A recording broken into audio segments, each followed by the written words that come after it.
Welcome to Still Plays Galaxy of Heroes. This is Grand Arena, the second match, first week, season 39. And round one was a very expected, predictable, and decisive loss. We did not really have the roster. He had some intense relics, and we do not have the crons that we became very reliant on. And this match showed why I was so concerned about that and why it's imperative that we make some changes, and we do in this round. McKee had what I think is the best roster of this bracket, and I did not have solutions for both Jabba and Lord Vader on his defense, and we tried to change my defensive strategy where both Profundity and Inquisitor were on defense. We did stop him from full clearing, although he didn't attempt the Profundity, so maybe he was secure in the win and just gave up, or gave up's the wrong word, but just stopped playing. And I messed up with capital ships. It was late, and I swapped out some ships and didn't swap out the capital ship and made a mistake. But down here, my defense did get some holds, which is a good sign for the rest of the season, especially considering the quality of this player's roster. Malgus with 2, Newt with 2, and Qui-Gon getting another 2. So that is pretty good. But again, Jabba is now off of defense. But there's a couple other changes that I need to make but didn't. We talked about it in the last video where there was a datacron I had set on defense that I wanted for offense. I decided against it. It's this one here. I don't think it made a difference, but let's look. Oh, we got more holds up here. That's right. Okay, so this is with the datacron I was going to take off because I wanted to use it for offense, but I decided it got a hold. Let's roll with it. And here, Bosk getting a couple holds. Those are nice results. The back, though, I think was one shot. Let's double check this. Yeah, that was all one shot. Those are all older datacrons for the most part. I do want to take Bam off of defense. But this round, my opponent is Iwao. Looks like he's a Japanese player. He is slightly smaller in overall GP. Zetas were pretty much matched. He does have far fewer Omicrons, but I do have some that probably aren't going to be huge difference makers. Maybe he has the key ones. He has 6 GLs, so that's slightly more favorable. But here's the big surprise. This is probably the lowest amount of relics we've faced in Kyber 2 in quite some time. That's fairly favorable for me. And he's also a little shallow at 190 gear 11 plus units. So this is a type of account that we should be able to perform pretty well up against. And that's reflected here in the relic distribution as well. No real advantage in tier 5, tied with tier 7s. Decent advantage of tier 8, but not scary. Mods, though, he is the superior player with mods in every metric. No, well, I guess I'm beating him in the 15 plus. That's something, not by much. Datacrons, though, not really participating. That's going to help me out. Again, one of these level 9 datacrons is a lie and isn't really going to come into play. Now, the only GL he is missing is Rey. Malgus is light at Relic 5.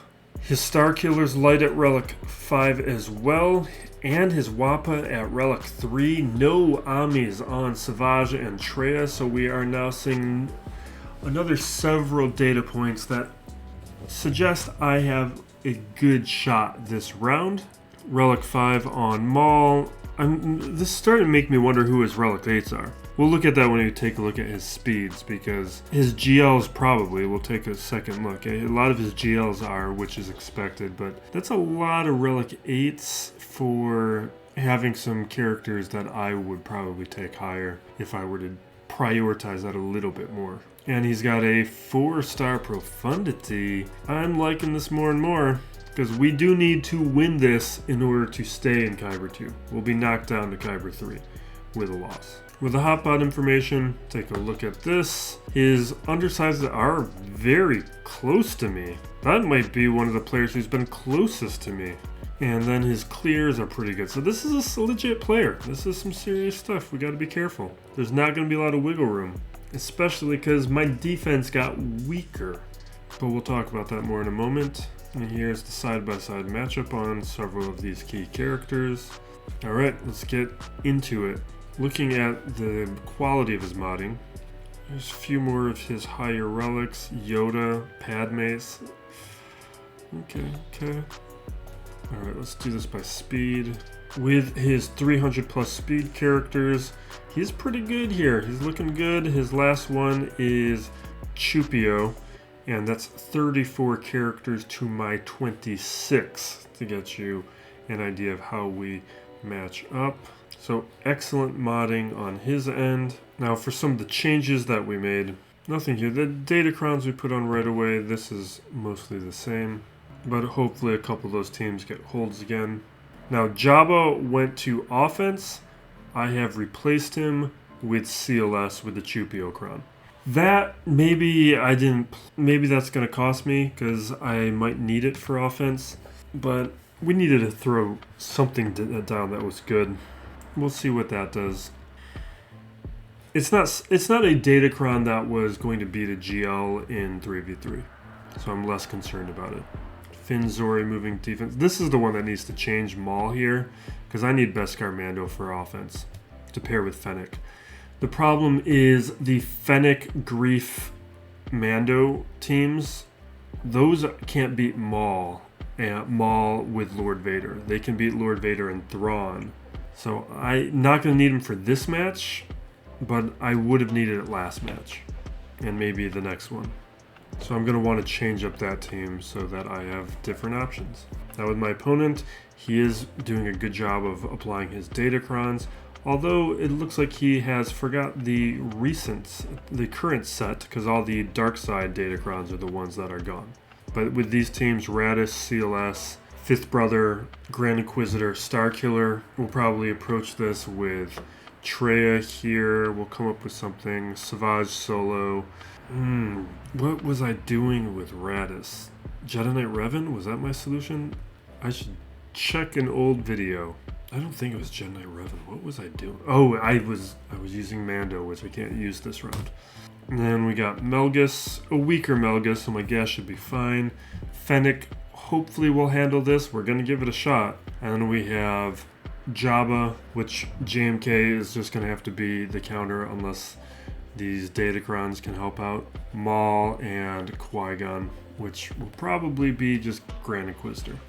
But let's start with guess. Before we begin, I'm jumping in here. I'm re-recording the audio. This match got way too long, over 2 hours, and I don't want any of my videos of my matches to get that long.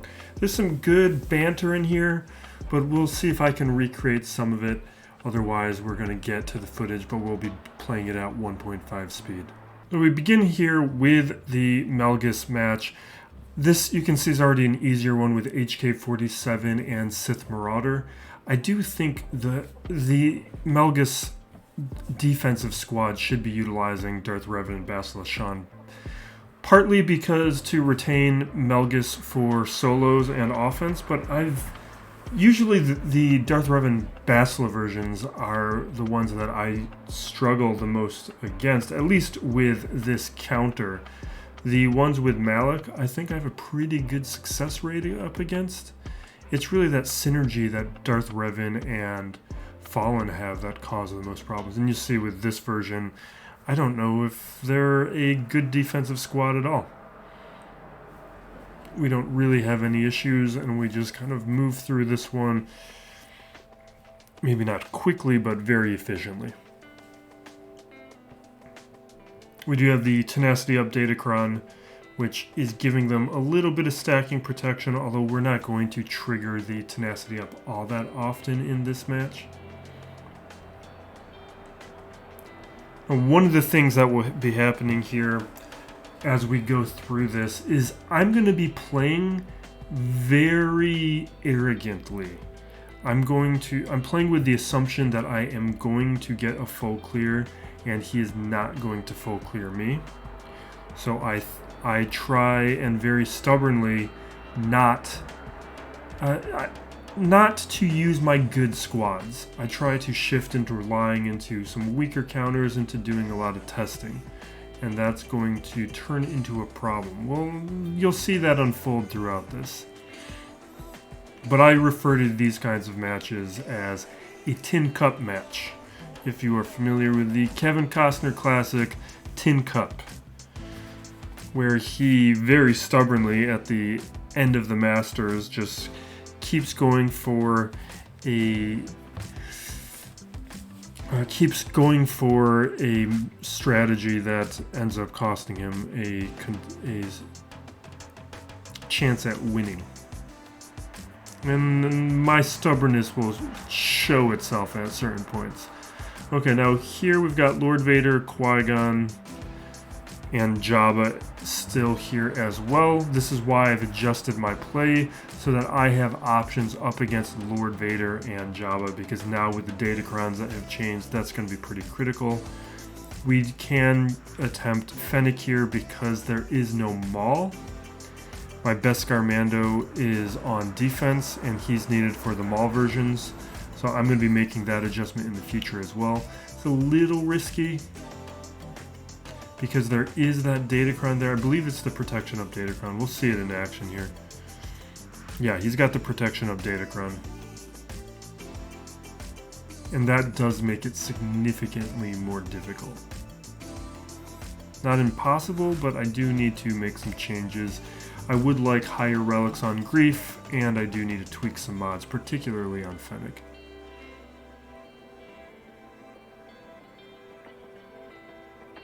Now we will cleanse. No, we already have the payout. So we're going for the Mass Assist because we didn't have a lot of dots at that point. I'm taking out Guard because he's easier to take out. Now we're in this situation here where we need to get through all this protection up, and really my only option is to land a bunch of armor shreds to counteract it. But it's not something that's really going to be an option here at gear 12 on my Grief. He's just not going to last long enough. But we do alright. Like, you see that this is functioning as intended.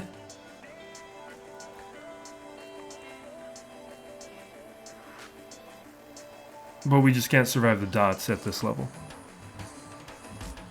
There was a point there I could have done a cleanse, but I knew he was about to throw down a bunch more dots, and that was going to result in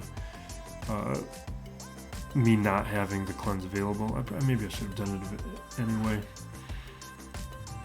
But I tried it. There was not enough dots to begin with, so I wanted to keep trying. Now with Qui-Gon here, we're going to do Inquisitors. I like to do second sister and eighth brother in this counter up against Qui-Gon. This one I have a pretty good success rate, although we don't have the datacrons that we used to.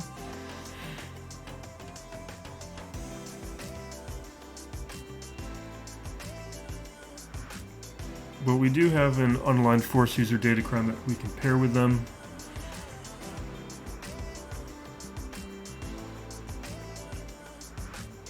And I think I'm going to keep trying to reroll for some more. There's some good ones that would work well for them. Particularly to help with this, because it's still a little scary. I'm going for Ki-Adi-Mundi because he had the extra stacks of Purge, which means more protection up.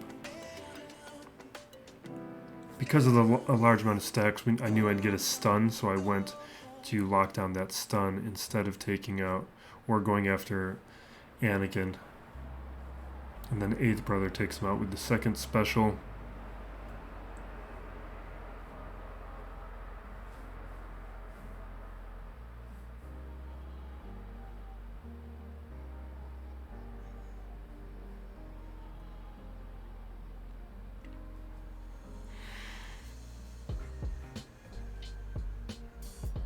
Overthinking it. I could just do anything. Yeah, I was double checking whether or not I'd get a stun, because I know there's a chance of the stun with lower stacks of Purge, but I wanted to see if it was worth it to go at 2 stacks or if I should have just waited and used the basic. And the odds were good enough at 2 stacks because we landed it. Now, up against Jabba here, we're using Jedi Master Kenobi, and this is one of the reasons why I've adjusted my play, because now for a proper Jabba counter, JMK has to be it. And I'm looking for the tenacity up Datacron. This one, I need to make a video on this because I don't think players understand that this is the Datacron that needs to be used with JMK right now. Because I've been seeing in Territory Wars, it's just like that. It's healing, it's the max health damage, it's all that kind of stuff, and the stacking protection up that happens from JMK is what you want. Because she's constantly throwing around tenacity up. So the protection up is constantly increasing. So just pay attention to how often tenacity up is on one of these characters. It's all the time.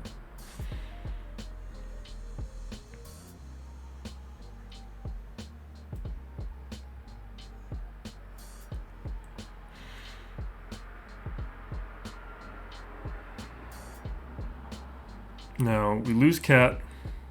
At this point, I'm concerned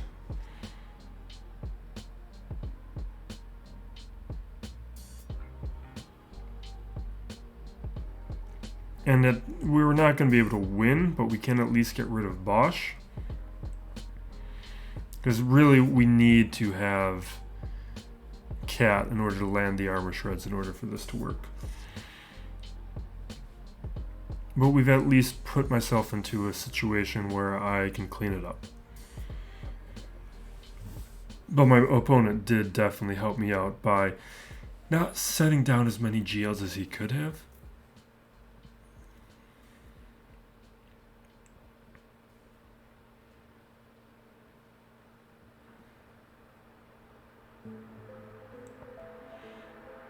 And here I'm more playing out the clock. I don't have a specific plan. Okay, I'm going to try and recreate some of the magic of the original record. Because this is going to just time out from here. We're not going to get through this. Or I'm going to get Rancored at some point. Because we don't have the damage output to beat Jabba before the Rancor occurs.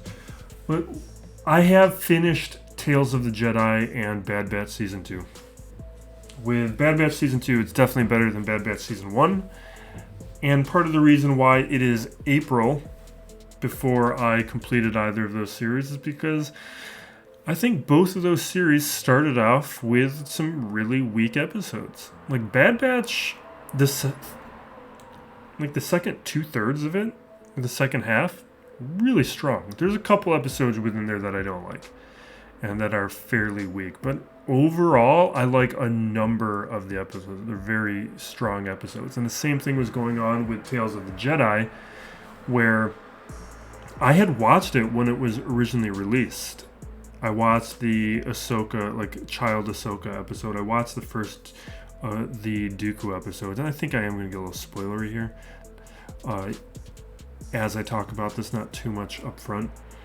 But I watched those first couple episodes, and Andor was going on. I was more interested in Andor, not really interested what was going on with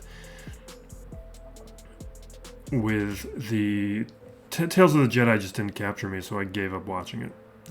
I decided to do other things, watch other shows, just become obsessed over Andor, and forgot about it for a while. Until certain things triggered my interest again. We'll return to that throughout this video. Right now we got to talk about this next match where we have Maul here with Jango and Bo-Katan. And I debate for a little bit trying to figure out who I'd like to use. I'm going to end up on Starkiller. Because we need a high level counter in order to approach this.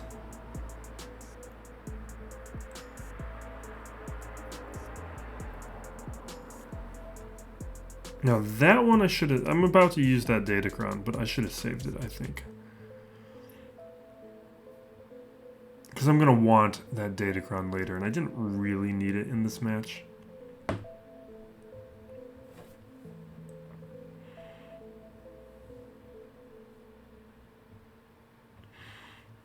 Yeah, so we land our debuffs. Calling our assists, like this is pretty dominant performance. Now I should have used the basic there and triggered the stagger, because I actually put myself in a pretty precarious situation by allowing Maul to utilize all his stacks of Anguish. Now we survive it because he spreads out his attacks, but he could have taken out Palp there and we could have potentially lost this. Like, had I used the basic, it would have triggered that and we would have been fine.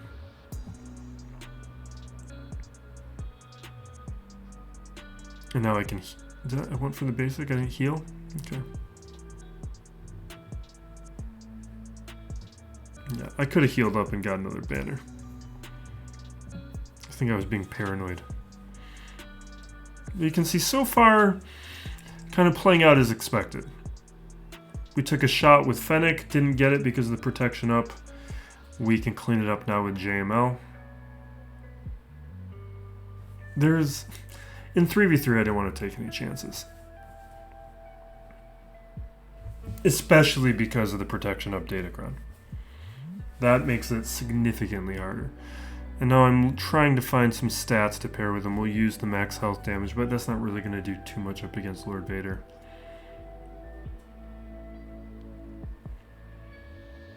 So that one gives us a mix of...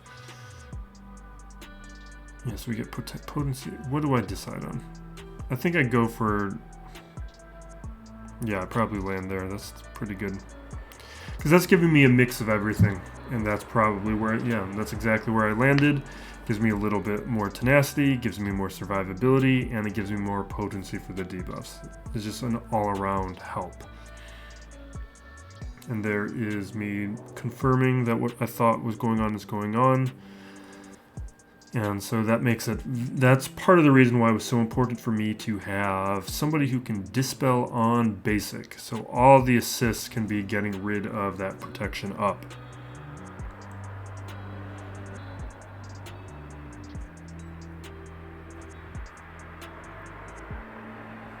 And this still takes a while.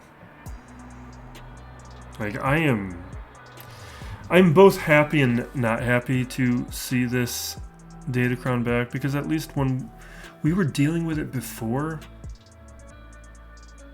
I had another counter. Like, that wasn't... Was it the Dr. Aphra Datacron that I was using at this point? It must have been, but I feel like we've seen this Datacron a couple times. I feel like we were confronting this Datacron and I had not had Dr. Aphra. Now, this Datacron can, like, break Grand Arena matches. You have to plan around it. And that's also one where that's fine in a cleanup scenario. And that was a weaker Lord Vader where we maybe even JML could have had a shot at beating it up front. I don't think so. Like, JML is more of a 5v5 counter to Lord Vader. And now we have Jabba to clean up Jabba, which is going to be fine, but it is a very good thing that I brought Jabba on offense and didn't keep him on defense like I had been since I've unlocked him. Because otherwise, we might be in a problematic situation. We could throw Aphra in, but Aphra is definitely not the same without the Datacron, although I have been able to do some things with a droid Datacron. And actually, I'm recording this after I already did the final round match for this week, and I do use Aphra to clean up a Rey team, no problem. So that's something you can look out for in the next day or so.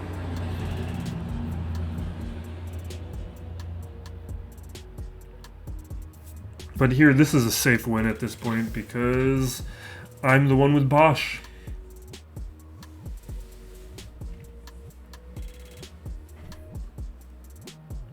Yeah, so we'll return to the Tales of the Jedi point. So here's the things that I like. Tales of the Jedi was just really smart and subtle, and it shows Filoni at its best to the point where I think it's very clear how Filoni just wasn't really a part of Mando Season 3. And you can even see it in some of the other episodes, even in Mando Season 2 or Season 1, where there are just some very good character episodes, like the Bill Burr episodes, or even like Mando Season 1, just some of the moments at the end of the season, like they're understanding the weight of the situation.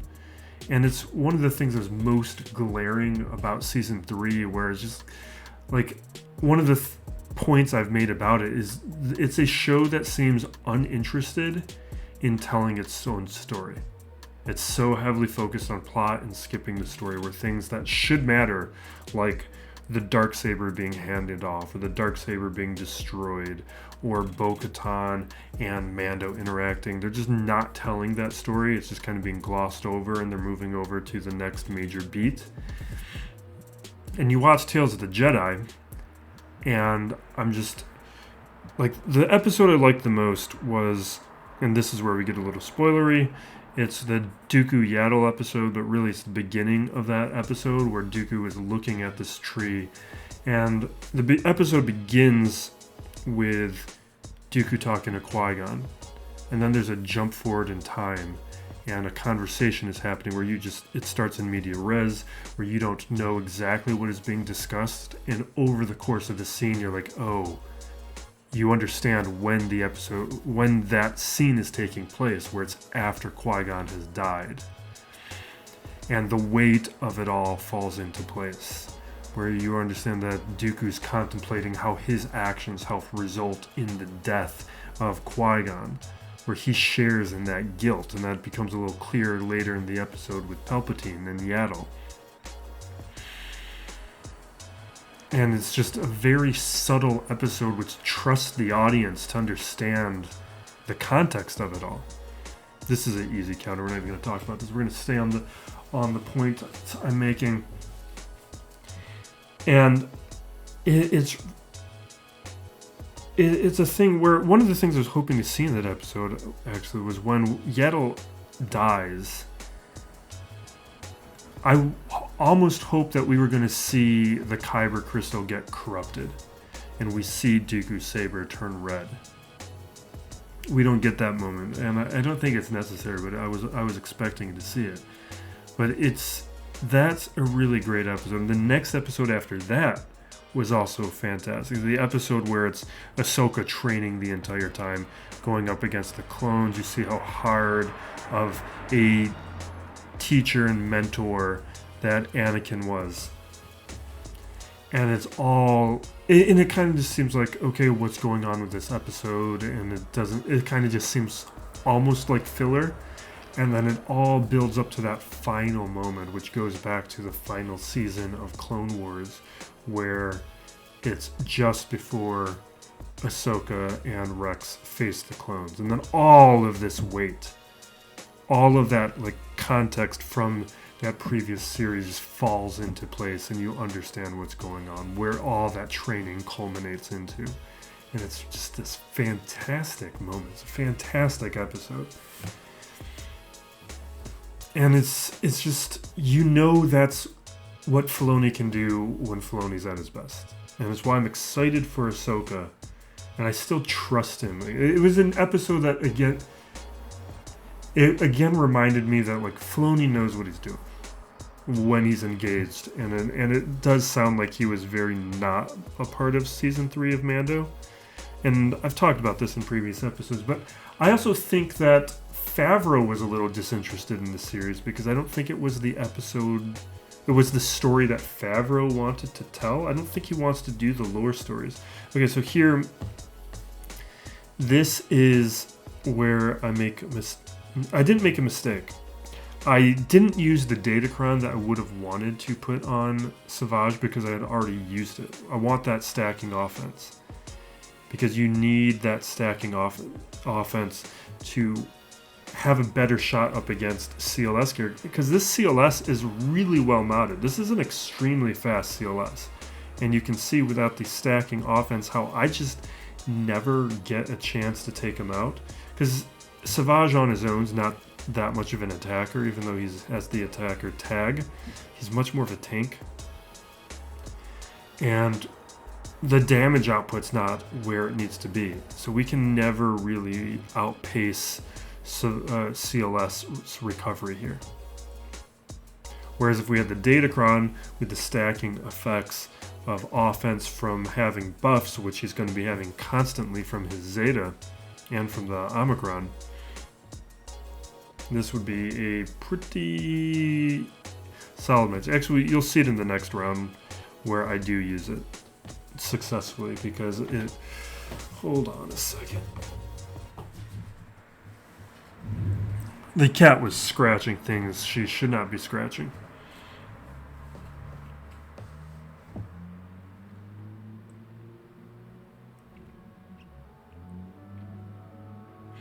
Yeah, and then this will time out. You get the idea here. We'll return to the larger points. So Favreau, I think he likes to tell like really interesting vignettes. I think that's what was really solid about season 1 and even season 2, where he's just telling these fun adventure stories. And also character stories, because that's what Favreau's best at.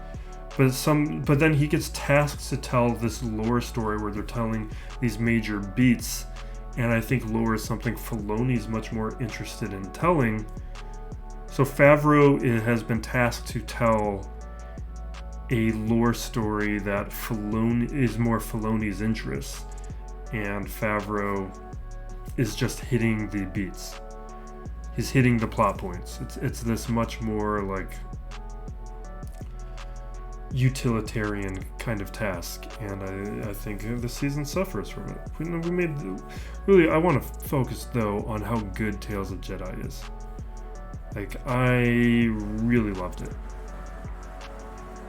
It just started off with 2 not even bad episodes, just not engaging episodes. There are episodes that are much stronger within the entire context, where you understand the larger and primary stories that Filoni is telling with those characters. And they're important within that context. And they're just, I think, a little weaker as standalone episodes because they really exist within the arc of the series. There we get our timeout.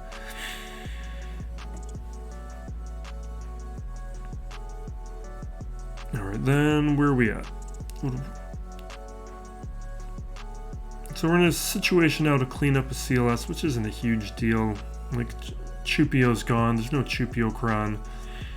I just like to use Savage against CLS.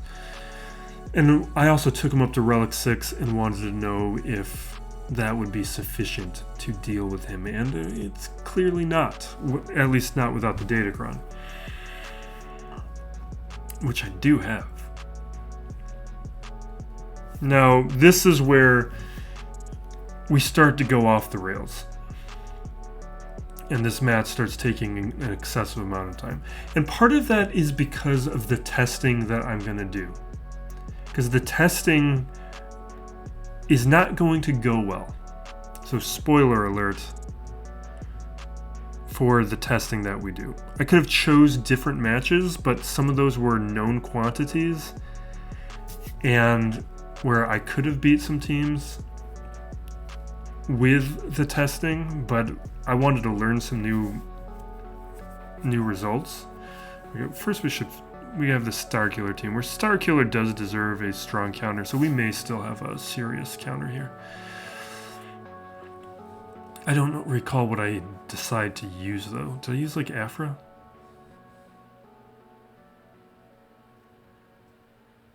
Or do I do it later? I might pause and skip ahead because I don't know how long I deliberate here. Because you look at these teams, we had to use 4 solid teams up against the Galactic Legends and JMK, with my JMK being used when he had JMK. Yeah, my JMK being used, my JML being used. I want to attempt this Wampa thing, even though it has a low success rate. But we have this protection up Datacron again, and I have beat it before. It seems like somewhat random when this Wampa wins or doesn't. I don't know if it's a mod thing. I don't know if it's a luck thing. I don't know what is affecting the results, but I stubbornly like to go for it. I probably should have just used Wampa up against a team on the back wall. Like, the counters like Iden and Wampa instead of just using Wampa here. But I'm going to go for it because if it works, because these are the decisions I'm making, where if it works, that really helps me out. But what I'm not factoring in is how much it's going to compromise me if it fails. But you see, it's kind of working right now. I got the protection up, the stacking protection up, because we're throwing down those dots. They can't do anything about it. It's working out great. He throws it down. I get stunned. All this is good, but now I have no protection up anymore. I'm not countering. I'm not surviving. And there it falls apart.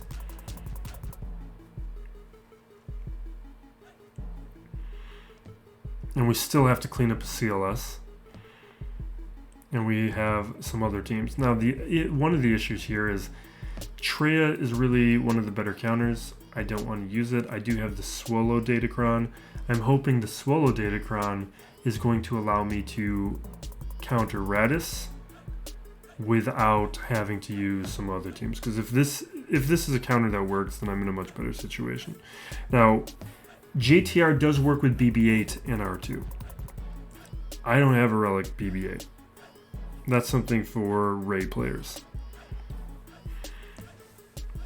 And this is something I would like to work, because it would really make this rest of this season of 3v3 a lot easier and better if it does.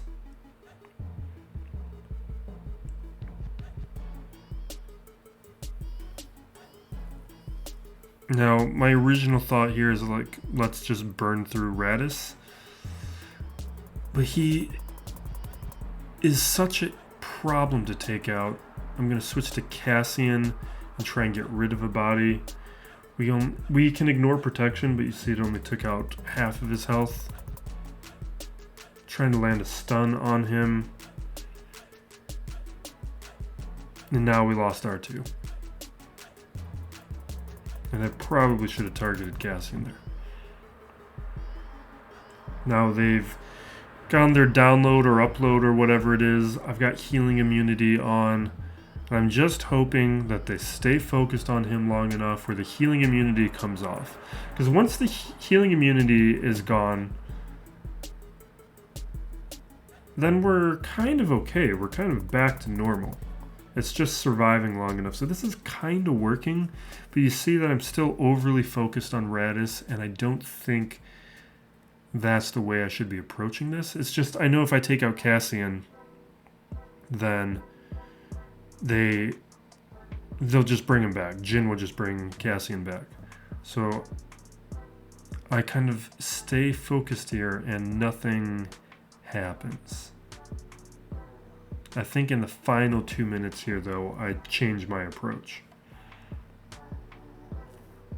Now we're going after Cassian. You see we're doing more damage. But part of the issue here is now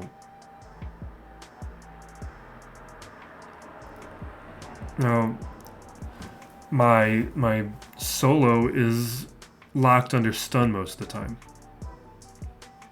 I want to land an armor shred there. I don't know if that's the way to go, but that's what I wanted.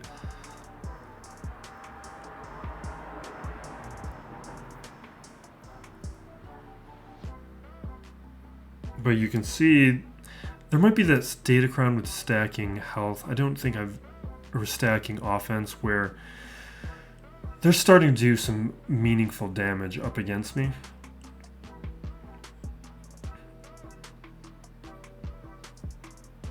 And eventually, I'm not going to be able to deal with that. But it's also looking like, had I just stayed, if I just took out Cassian to begin with, up front, I think I could have outpaced that stacking offense. I think he's got that Datacron. I don't think I ever click on it, but I'm fairly certain that's what was going on, is that offense was just stacking throughout the match. I think that was winnable. Because Cassian, so even though Jin was bringing him back, it was in a way where I could pretty easily take him out again. It wasn't like a nuisance where he was back to full health and we had to repeat the situation.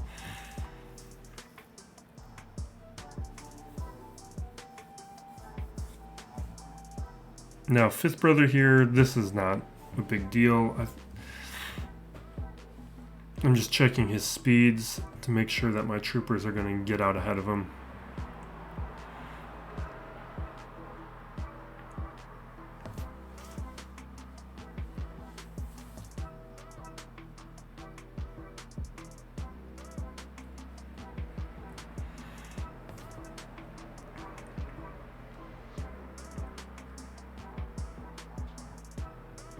Yeah, now we get into this.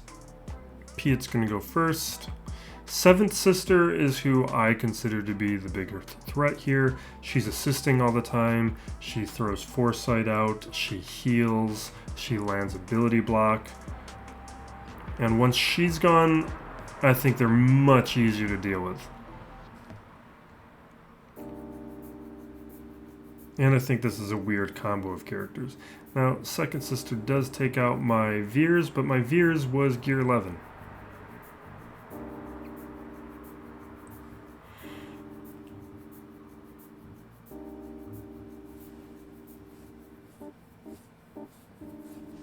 And there we go. Easy. I don't know why people... I guess people are putting the Inquisitors on defense because they're high relics. People need them. I don't think they're a great defensive team. Grand Inquisitor included, where I like them on offense. Now here we have Mon Mothma. We're going to do some testing.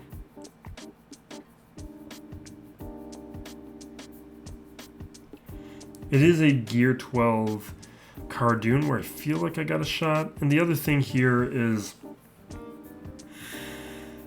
this works in 5v5.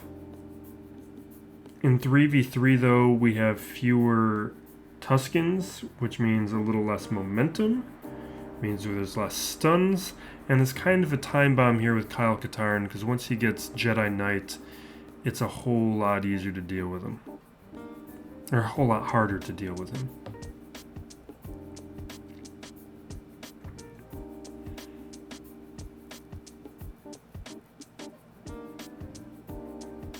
Now, I'm kind of surprised both Tuskens came back like that. Because maybe it's because we had other Tuskens on the board. I forget the specifics.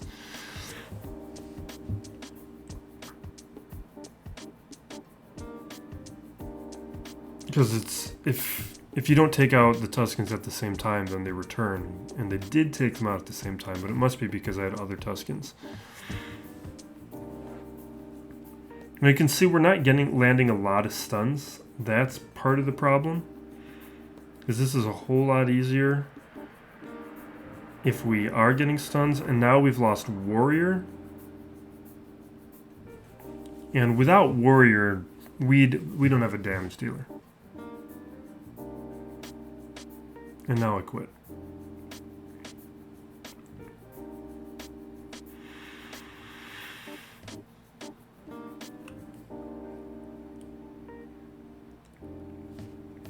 Now, one of the things I could have done here is Cere Junda can beat this Phasma. We do that I believe we did it in the round 1 match. We beat Phasma and TIE Fighter Pilot Ami with Cere Junda Cal Kestis. That worked great. But because I know that works, I want to change up the team. I want to change up the counter. I want to see if Cere Junda will beat this First Order squad.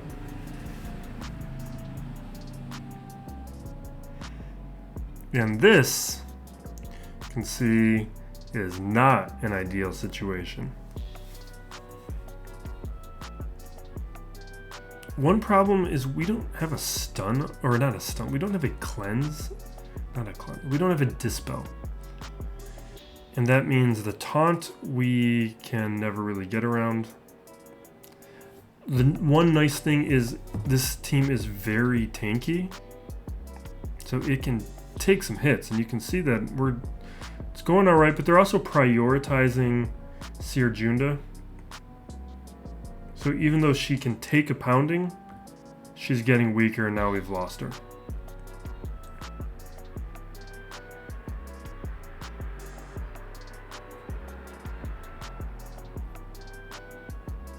Yeah, and again, this is 3-star Gear 11 characters. Not Fulcrum, but the marquee characters. And now he's gone, and that was a loss. But had I used it up against Phasma, I would have beaten the Phasma team. And now we're in a situation where we're starting to accumulate losses because of the testing that we're opting for. And I'm not really tracking how we're getting shallower in the teams that I have as options. We've taken a lot of attempts. Most of them have been fairly reasoned for why I went for them, but without them working, things are going to get a whole lot harder. Now, Kylo is another test and result where what I was hoping for is the dot synergy, because the reason Kylo is so good up against the Old Republic is because they're inflicting dots onto Kylo Ren, which just feeds into his healing and his damage. But they rip through him. It does not have the functionality that I was hoping for. Maybe higher relics on him works well, but that did not.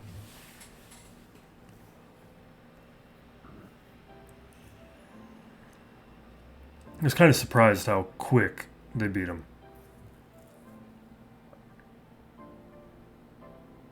But they were relic Tuskens. Or at least Tusken Raider was relic.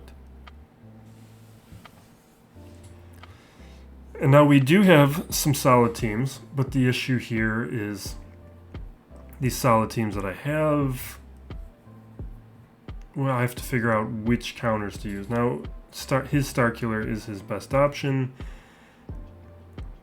I do have a better Datacron that I can use with them for next week. I re-rolled that old set to get a better droid Datacron that I have used in Territory Wars, and it worked great. But here we make do. I go after Palp.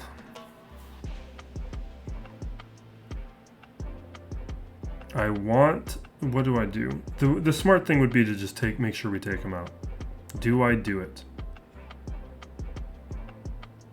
I don't. I hope that the basic will do it and it doesn't, and I lose Aphra for attempting it. Now we take out Palpatine. And now we can take out Mara Jade, but now we have to deal with Starkiller, and he wipes out the rest. I don't really think that would have changed too much playing it differently. I still think he gets too unleashed. But we still got to clean up a Starkiller. Not horrible situation. Not ideal. And now we have a number of teams to clean up. But we also have some full teams on the back wall that we got to deal with. You can just see it's like the compounding effects of all these little decisions and little things not going right, making things get harder and harder throughout this match.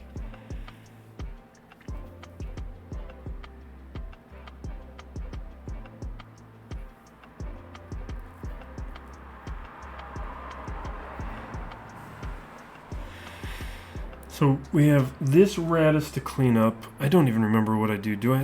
Yeah, this would work well, fine. This is probably why I do it. Yeah, this is definitely what I do, I remember. So you don't see me use this counter too often because I have a Gear 11 Bastila Shan. And that can be a little...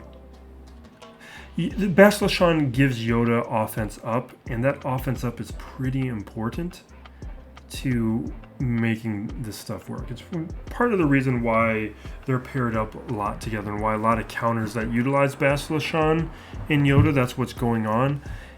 Because without the offense up, Yoda does do a significantly reduced amount of damage. What decision do I make? I eventually beat it with Jedi. I just don't know if I did another battle beforehand. It looks like I don't. Because the Bad Batch are a counter to Raddus, but it's Lord Vader Bad Batch. It's Relic Bad Batch characters that do it because they can take a hit. My Bad Batch can't really take a hit. So we mark Raddus and just watch the amount of damage that he does. If we were doing this with Cassian still on the board, this does not work. This is a loss for me. As you can just see, like, we're barely doing damage up against Raddus.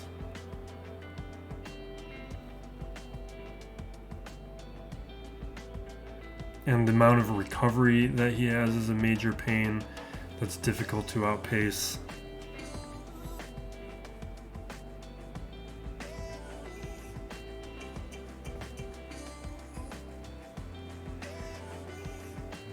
We're past the protection, but we still have a lot more work to do. And this is why Basilishan is critical to this. Now we get a stun. We increase some cooldowns. We're making some progress. Now we finally get through them. And then Jin is easy.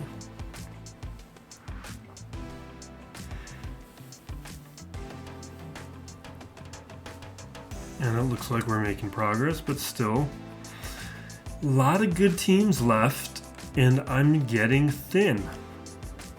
But this is why where me having a deep roster is good, but we're running low on higher level counters, and I don't want to use them yet in case I need them on the back wall. I want to try and beat these teams without resorting to good counters. You know what I should have done here? I should have done Tuskens here. Because Tuskens would kill CLS. Because all his attacks are single target. He would have just got stuck behind Raider and the Tuskens would have just killed him. That would have been good. Now we go with the Night Sisters. This may have worked. I don't recall exactly. As long as they ignore... Oh no, this does not go well. Because he doesn't ignore Daka. He knows to go after Daka. I was just hoping Merrin would change it. Would change the results and functionality of all that. What do I do? Malak? Malak would be another good choice. Don't do this. Don't do Vader.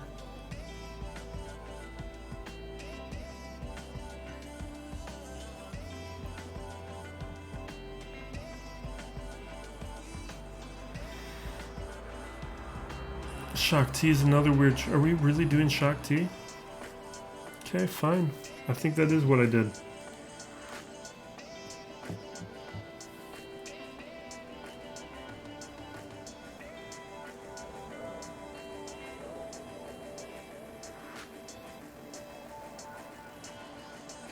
Yeah. So I've started up Rebels again. I did watch season 1 of Rebels maybe even a year ago. That sounds crazy. Maybe like 8 months ago. And I stopped watching it in favor of other things. And now I've returned to finish it off. Okay, how do I deal with Starkiller? I know what to do first is I'm going to try an Ackbar Leia thing. Ackbar Leia will beat General Grievous. You can clean up a General Grievous with Ackbar Leia. This is without the Omicrons. The question is, could it work here? That's what I wanted to find out. I think with relics on Stormtrooper Han, I had a shot at it.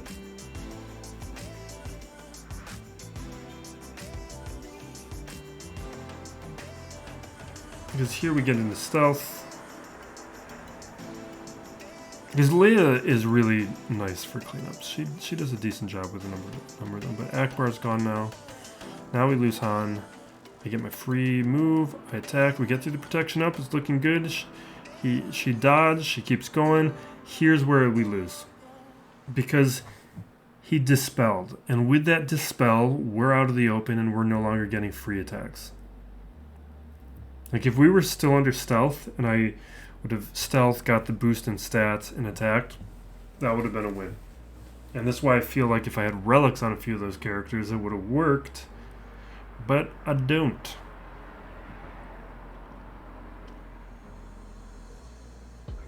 Yeah. So you see me throwing on all these light side datacrons. You should have datacrons for every relic squad that you use or every relic character that you use for solos. Get the stat boost. Alright, now we've gotten through another territory. We have fleets. And we have these squads on the back that are still kind of tricky. Like Tuskens, Chieftain Warrior, Relics, Ami. Like that's a respectable and tricky squad we have to manage and keep in mind. And I like that my opponent is playing with these characters. Like that's exactly this. He's playing like I play. And I respect it. Now we got Vader, Talon. I'm probably, yeah, we bring in a 5th. This is all about dots. Like I know dots are gonna beat this, so this is how I'm approaching it.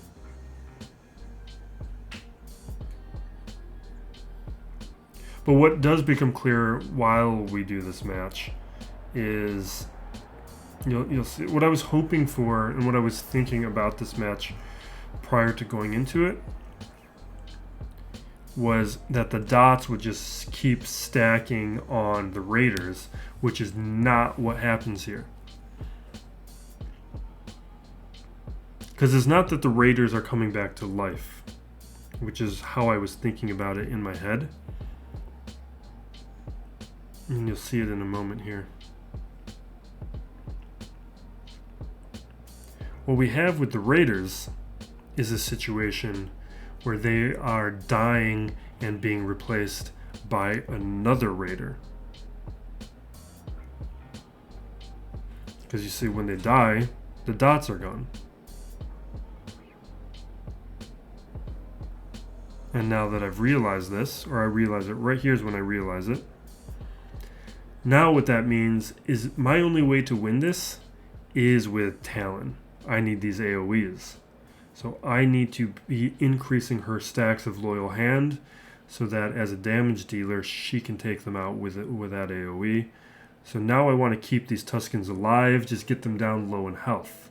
So I'm spreading out the damage. And here, or not here.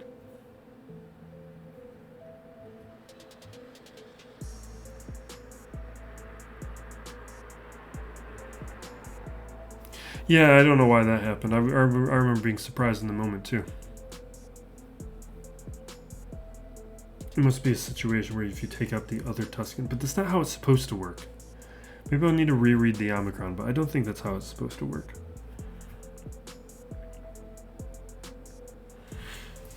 Now, it also would have been nice to be able to use Vader up against Mon Mothma here, or really, if I hadn't used Wampa up against Starkiller, which turns out to be a major waste.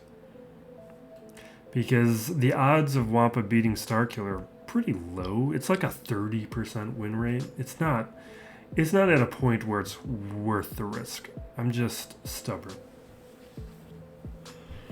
I'm stubborn and I want it to work. And plus, when it was working a little bit more consistently, those datacrons had high tenacity, which is not the case with this version of the Protection Up Dots datacron. Now here, I'm doing some testing because Trench does beat this squad in 5v5. My Trench, without a datacron, and I was doing it with Gear 11 Trench in 5v5. But I also had Dooku in those situations. But I had left Dooku on defense because I didn't prepare well enough in advance. This would be much better with Dooku or arguably Jango.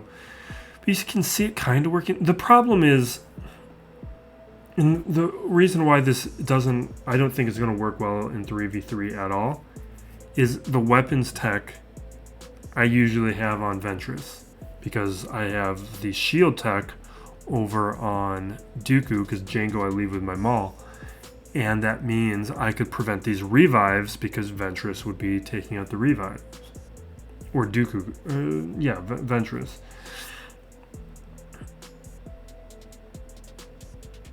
But I can't stop the revives now on this squad.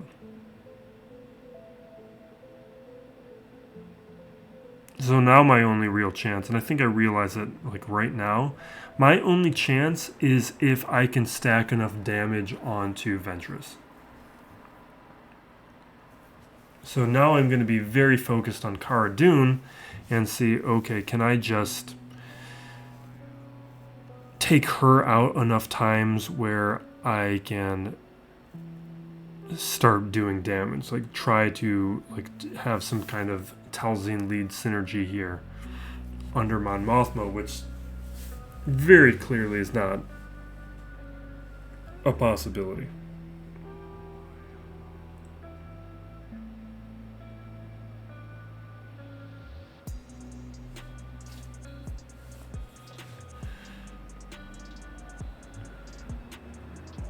Again, next week we're going to have a Relic 7 Trench, and I'm going to have the Datacron. Or I already have the Datacron, but I'll be able to use it.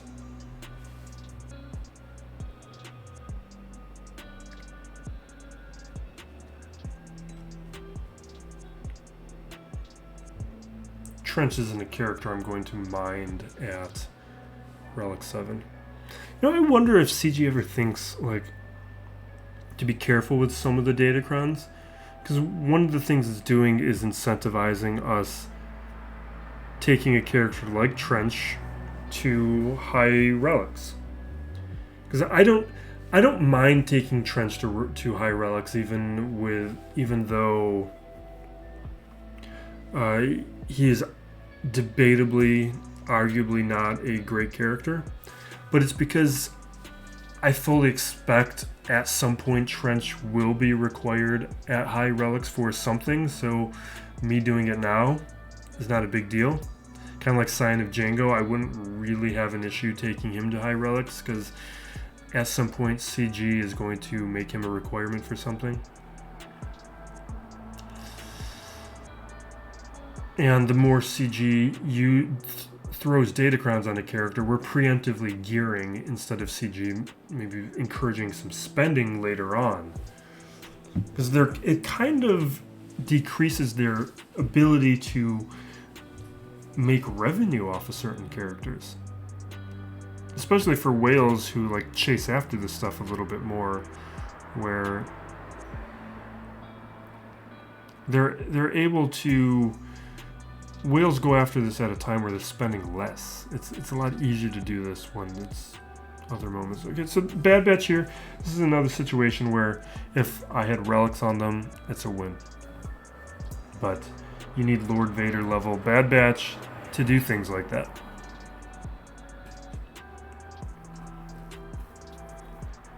And now you can see the amount of teams that I have left. It's getting pretty weak. And I gotta figure this out.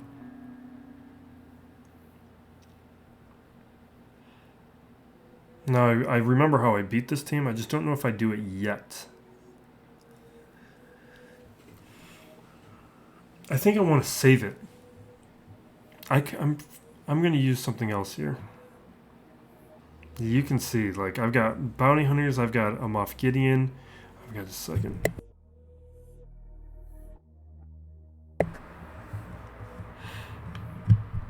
Like, we don't have the greatest of options left. We have Grand Inquisitor.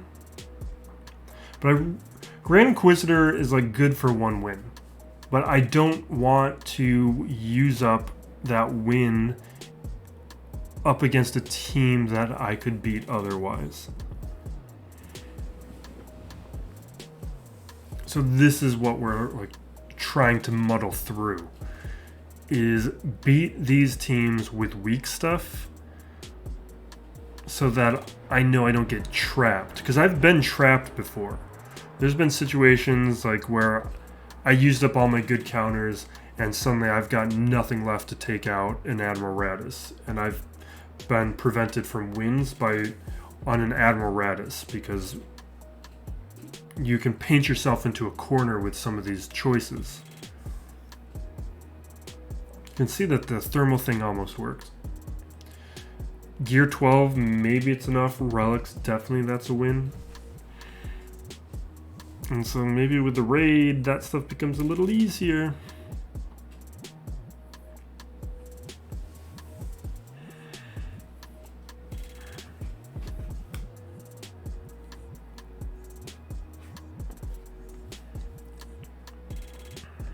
Now here, if I still had if I still had Cere Junda, I would take this out with Cere Junda. Go back to the last video, you'll see it in action. It worked great. Really nice way to take out this Ami and not worry about it. Like, this team's not really an issue unless you don't have a team for it. And Nest, I think, beats the Phasma Ami, not the TIE Pilot Ami. Unless I flip that in my brain. Maybe I flipped that in my brain.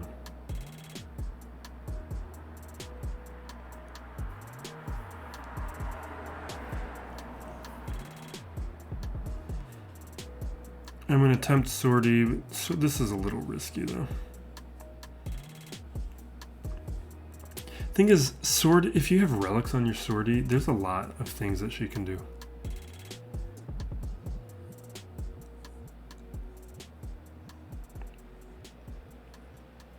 Because you can see, like, the main idea here, it's working.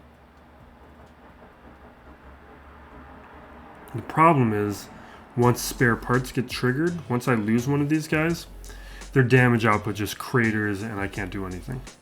This is why once I have relics, this becomes a lot better. But we also have to have debuffs. And now spare parts has been triggered, we're not going to do damage like we used to. And these guys are easy to take out. Oh, you know what I forgot? It wouldn't have worked. But I've beaten Tuskens with sortie before. I forgot about that. I could have done that. I don't think it would have worked because Raider at Relics probably would have blown him up. But if you hunt around in the videos from a year ago, where the Raider Omicron was new, there's a video in there where sortie beating the Tuskens. But again, that didn't have Chieftain and Warrior. Alright, so we settle on using Inquisitor here. I use one of my automatic wins.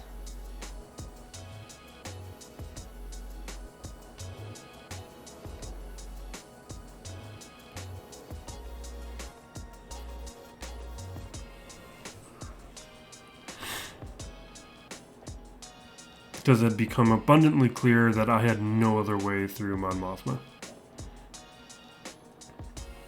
Although we tried. Now, I'm trying Nest here because I just have it in my head that Nest is not going to work up against TIE Fighter Pilot. Now I'm wondering if that's true or not. If I'm misremembering this.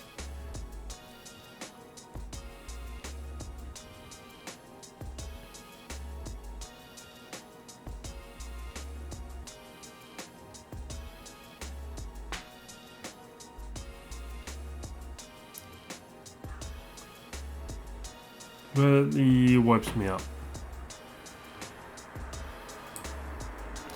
That was a bad choice, because I forgot about the Hux lead there, where there's a reason you don't take certain teams up against Hux, because he shuts down a number of things like counters. And that was a mistake.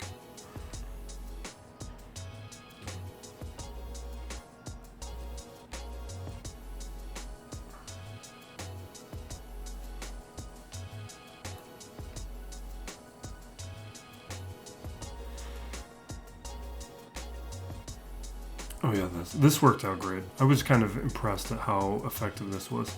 I just kind of threw this in, not really having a lot of faith in it. And it was fantastic.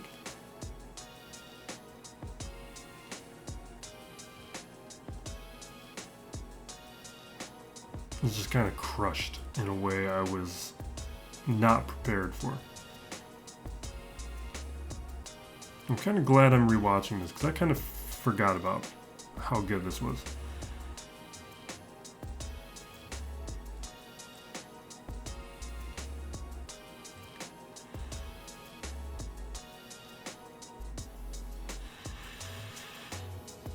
Now the tough part is Hux, because my other win condition that I'm fairly confident will beat either of these teams is Hondo. Hondo will win one of these for me. I gotta find a way through the other one. And I'm a little bit more concerned about Crew, because this is a team we can pick apart. Crew's not. Crew's in one of those characters where if you don't bring the right team up against it, you will lose. The thing is, we don't really think about him in that way because so many characters have been added since that was more of a reality that we had to deal with. The thing is, I've used most of those teams. And so now that I'm kind of using the bottom of my roster, we're now dealing with teams that can't beat Crew.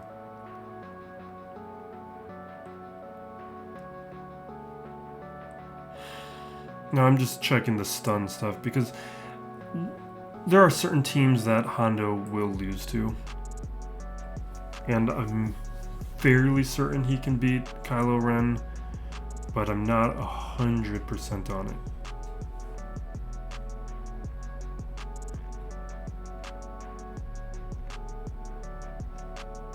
But we're gonna go with it, and it's because of the reasoning that I said.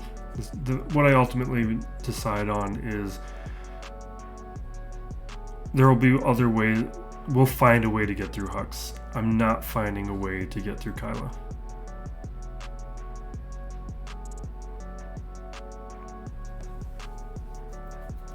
And again with Hondo, these characters are supposed to die. That's not the problem.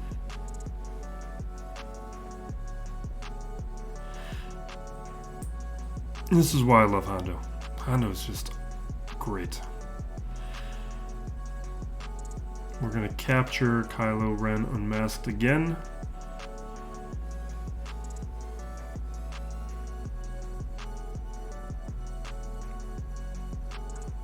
Blow up Kylo.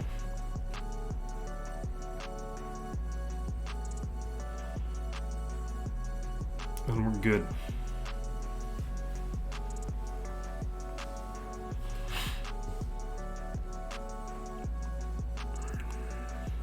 And still at this point, I'm fairly certain that I'm going to win this match.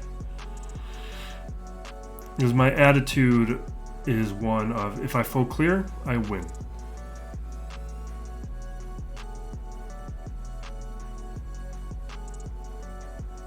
Because I know my opponent cannot clear my fleet.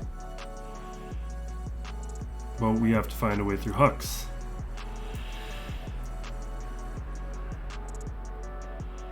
And you can see how shallow we are, and we have no real teams. We have a bunch of weak characters. And do I have the... I'm looking... That's junk. That's not a team. I don't do that. I abandon that very quickly once it's clear that I don't have an... There's no third Mandalorian to throw there.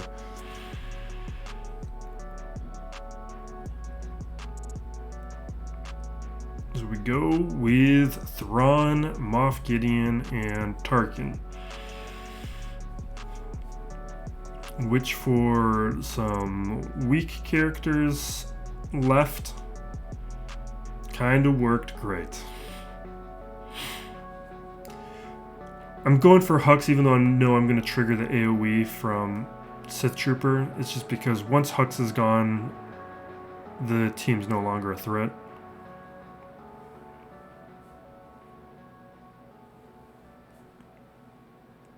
Like it doesn't matter at this point.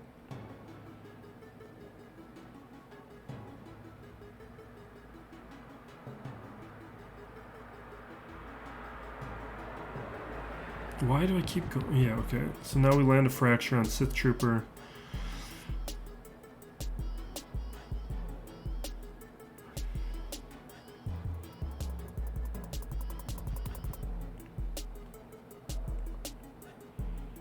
Take him out. Land an armor shred. Debuffs. Free, not free turn, but faster turn. And take him out. Really low banners on this offense, but we full clear it, even though some of the early choices, we had the compounding effects of losing teams early on and things getting harder, but we go real deep and figure it out.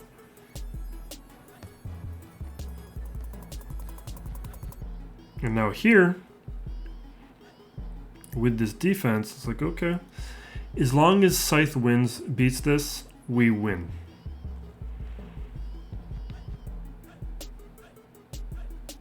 And that's all I'm hoping for at this point.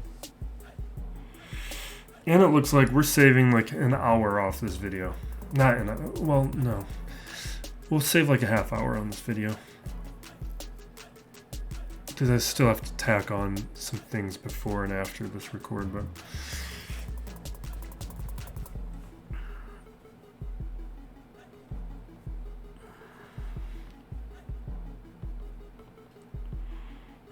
Now, I think that may have been a mistake, because I'm just used to going second with my Scythe, the Profundity out racing me, and needing to do that protection up ability from Gauntlet. And I think I should have not done it. I just kind of surprised to go first. Because now I can't bring out the TIE Bomber. And maybe I should have had... Maybe the adjustment should be to have the TIE Bomber on the front lines? No, I don't even think that's it. But... like, the Gauntlet doesn't go down. He wipes out this stuff. I'm like, okay. Didn't happen when I wanted it, but it did happen, and I just need my turn. We get the TIE Bomber.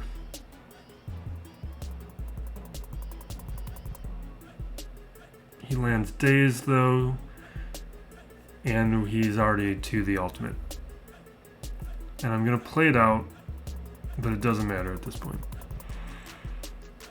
The reason I'm playing it out is I'm just thinking maybe we can mess with the cooldowns and something can come in later and have a shot.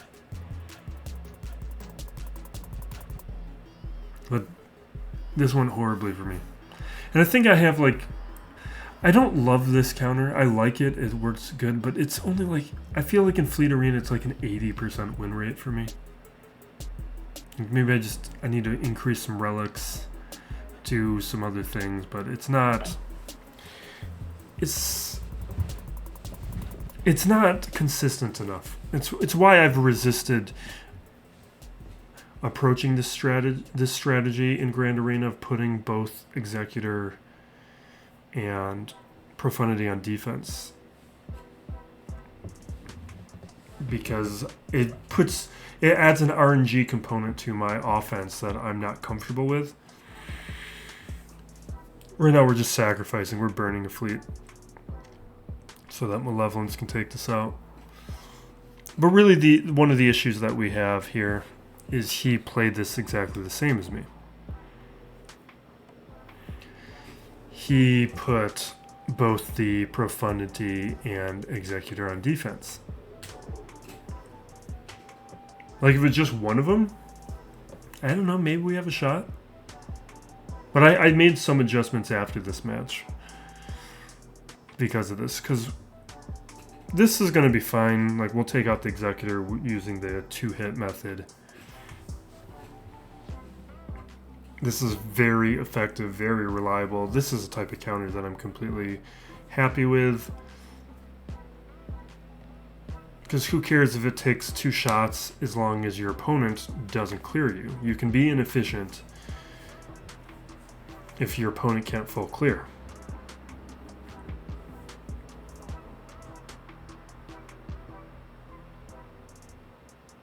So we throw the AoE, land some buzz droids. We're going to stay focused on Houndstooth because I don't want him to take another turn. It is worth feeding turn meter because he had ability block, and I want to land buzz droids. And now we could mark Cad Bane. We take Cad Bane out easy. Razor Crest is marked. Focus on him.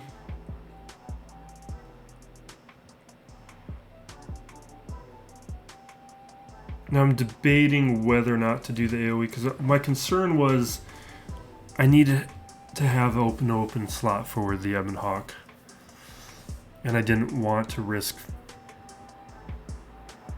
locking it out, which ultimately does prove out to be the right choice. I'm going to try and go for the buff immunity, I think. Yeah, I do. Which ultimately just does nothing. It was not fruitful.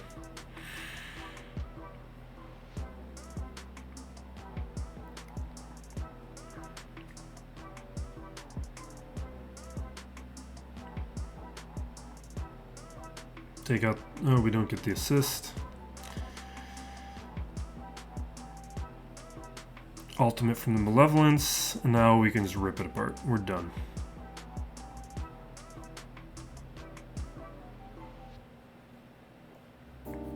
But the adjustment I alluded to at the start of this match, or at the start of this battle here, is we have the Chimera now. But here's what I have left. I have my own Chimera. I have the Finalizer, Raddus, and Ackbar, all with a lot of non-relic pilots. Well, not the Chimera. The Chimera is fine. But Finalizer, Raddus, and Home 1. And I'd kind of need, if I want to have any shot, I really should be saving Thrawn for the Profundity, even though for that to have any shot, I kind of need the TIE Bomber. I don't really have an ideal fleet. It would have been nice if I had at least taken out something with the Scythe counter. But the adjustment I end up making to my defense is I've thrown Chimera back on defense. I thought that maybe I'd like to attempt the Chimera Executor counter. I've been trying to do it in fleet. I think I need relics on Iden, and I just it's not one I want to employ using. Maybe later I will, but right now I don't. So instead, I've brought Negotiator back onto offense. Or not back onto offense, I've just brought it to offense.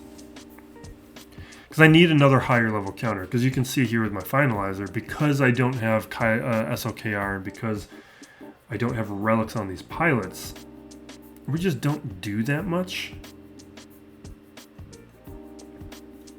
Like, I might take a couple of these characters to relics just for the fleet. But without relic pilots, we don't have the damage to deal with a lot of this.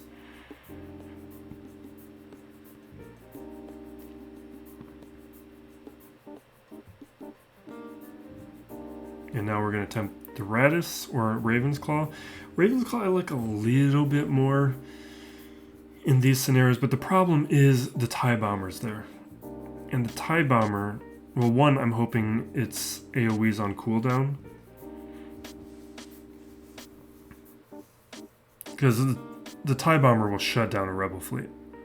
I mean, that's why it's part of the Profundity counters.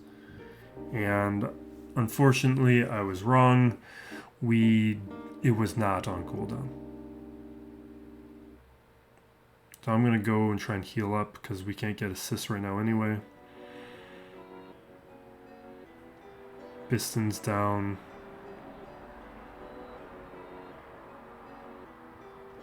I'm gonna bring out Wedge, because I can at least land buff immunity. Maybe we get a nice big hit. You can see it barely did anything.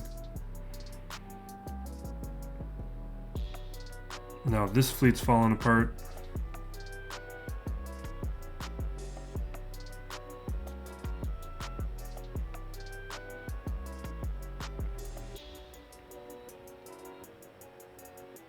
And now we bring in the Raddus.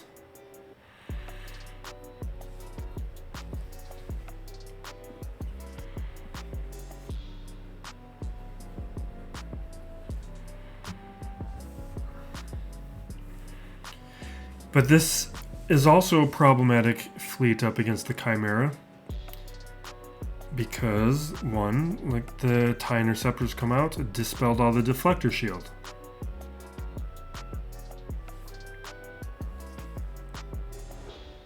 And now with buff immunity, I can't get deflector shield back.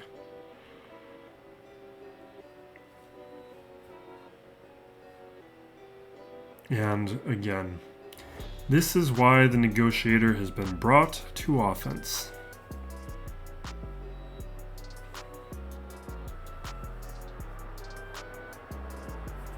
Because with the Negotiator, I at least have a solution here. Or I can attempt a few other things.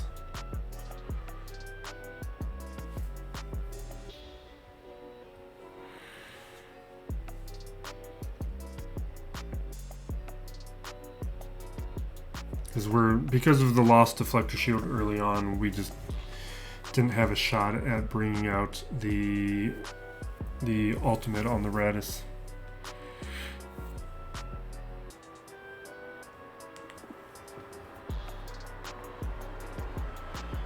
Now I'm going to clean it up with the Chimera.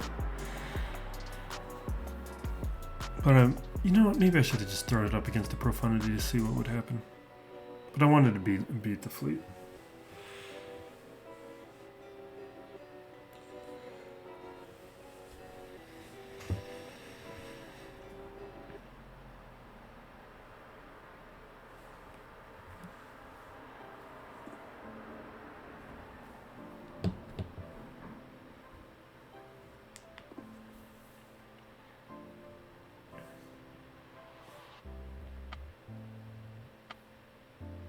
Okay.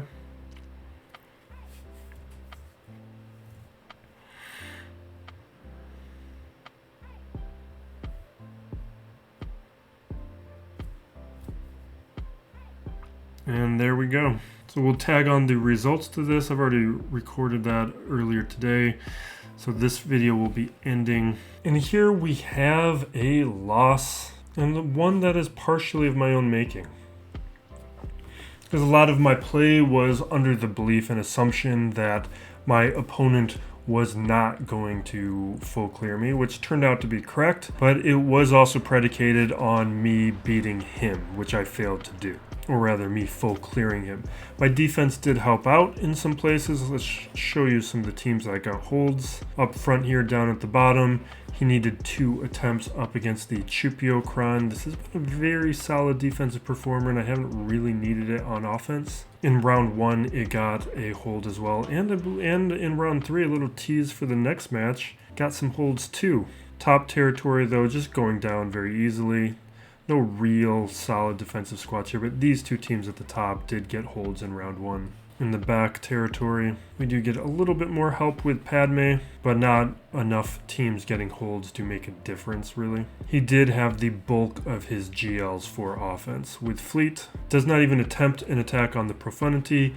He needs 2 up against the Executor, and he fails his attempt against the Negotiator, which is why I wanted to leave the Negotiator on defense. I just don't think I can really afford to do it. That will have to move over to offense, at least until we get another fleet to make some choices with, or maybe I'm going to just start relicking pilots. But what we ultimately have in this match is the failed RNG on the Profundity prevents me from getting the win, and all of the extra attempts that we did because of testing, partially because of testing, partially just because some of those battles needed multiple attempts with some good squads, resulted in me just not being able to compete on banners in this scenario, where you can see, even though I cleared more fleets than him, we are not even close to him when it comes to the final banner count. And we will wrap it up there. We will need to win the next round in order to secure a Kyber 2 finish for this round and maintain a streak of staying within Kyber 2 for the matches, although this isn't a perfect score because we have temporarily fallen into Kyber 3 with this loss. But thank you for watching. Be safe out there, everyone. Be excellent to each other. This is still Plays Galaxy of Heroes.